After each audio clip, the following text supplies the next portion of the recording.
2025 সাল যদি বলি কেমন কেটেছে, আসলে ভালো মন্দ মিলিয়ে তারপরও ভালো সময়ে যেতে না যেতেই খারাপ সময় এসে ঘিরে ধরেছে।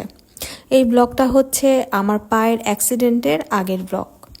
তো সকালবেলা আমি নাস্তার জন্য প্রিপারেশন নিচ্ছিলাম। তো গার্লিক ব্রেড টোস্ট আমি বানিয়েছি।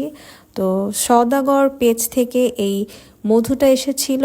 তো আমি একটু বেশ খানিকটা ইউজ করেছি মধুর টেস্টটা বোঝার জন্য। নর্মালি আমি এত পরিমাণে মধু খাই না, তো আমি পেজের নামটা মেনশন করে দেব। ইদানিং আমার এই ব্রেকফাস্টটা বেশ ভালো লাগতো। আসলে অ্যাক্সিডেন্টের আগে তো মজা মজা করে অনেক কিছুই খেয়েছি। তো সন্ধ্যাবেলায় প্রথমে চা পান করতে বের হয়েছিলাম, আর সেদিন সাডেনলি আমরা হঠাৎ বাইরে ডিনার করি।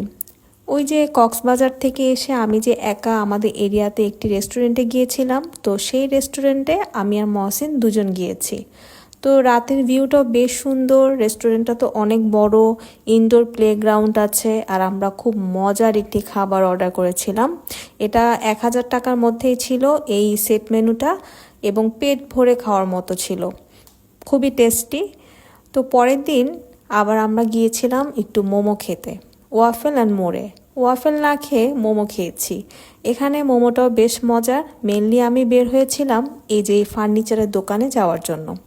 নতুন বাসা বলে তো আপনাদেরকে অনেক শুনিয়েছি, কিন্তু নতুন বাসার জন্য আমি নতুন কিছু এখনও অর্ডার করছি।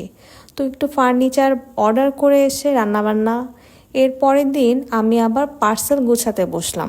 আপনাদেরকে জানিয়ে রাখি, আমার যে বিজনেস পেজ আছে প্রোডাক্ট গ্যালারি, সেই পেজের আমি অর্ডার নেওয়া, ডেলিভারি দেওয়া এগুলো কিন্তু শুরু করে দিয়েছিলাম।